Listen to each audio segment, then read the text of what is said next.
Yo, what up sa inyo mga kaibigan, mga kabola, mga ka-weakness. Para sa unang shoe review at performance test natin, ito nga pala yung Nike Jat 3 Wattda Custom. Unang tingin pa lang, alam mo na agad na hindi ito ordinaryong colorway. Mismatch design na pang head turn sa court. Pink with teal accents sa isang side, tapos teal black at may red details sa kabila. Kas nandating, parang automatic statement pag pumasok ka sa court. Sa unang test pa lang, dalawa agad yung tumatak, comfort at confidence.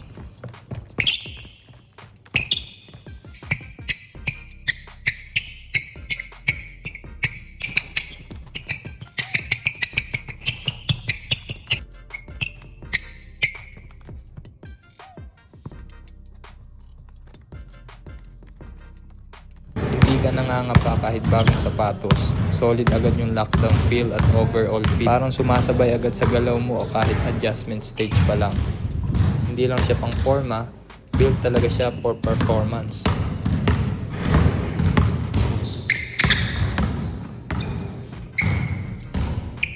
Yung cushioning, solid dahil sa full-length hybrid Zoom X foam.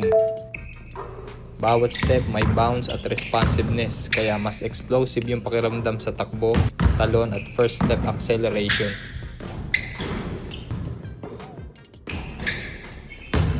Yung foam sack liner sa loob nagbibigay ng soft at premium feel. Parang well-cushioned support na sumasabay sa buong laro mo, lalo na sa matagal na playing time.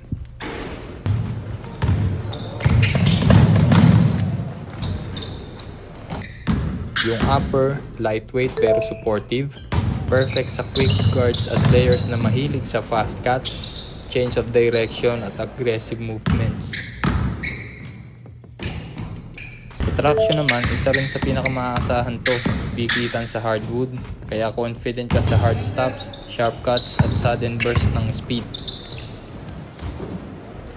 Pwede rin sa outdoor courts dahil durable yung rubber outsole, lalo na yung EV version na mas reinforced para tumatagal kahit rough ang surface.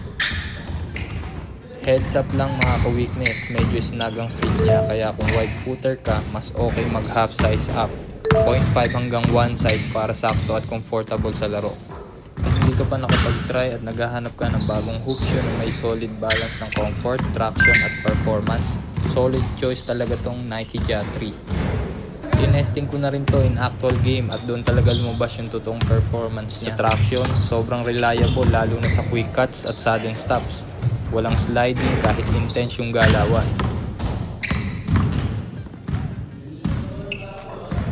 Yung lockdown fit, solid, hindi gumagalaw yung paa kahit mabilis yung tempo ng laro. Sa cushioning, consistent yung bounce kaya hindi mabilis mapagod ang paa kahit tuloy-tuloy ang possessions.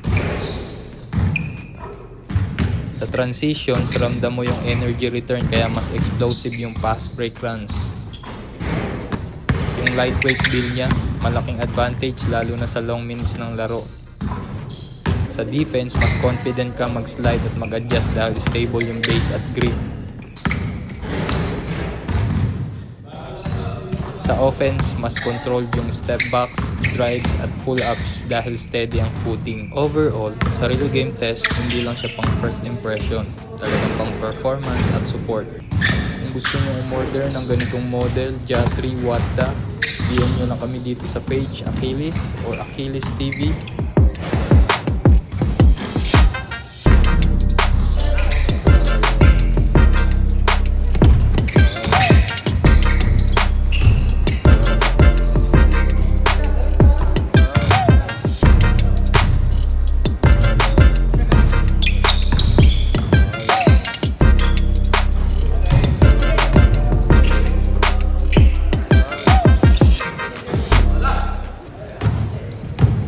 Abangan nyo ako sa mga susunod pang shoe review. Mas marami pa tayong ilalabas na legit na performance breakdown at on-court testing. Hanggang sa muli mga ka-weakness, sapatos din ang iyong kahinaan.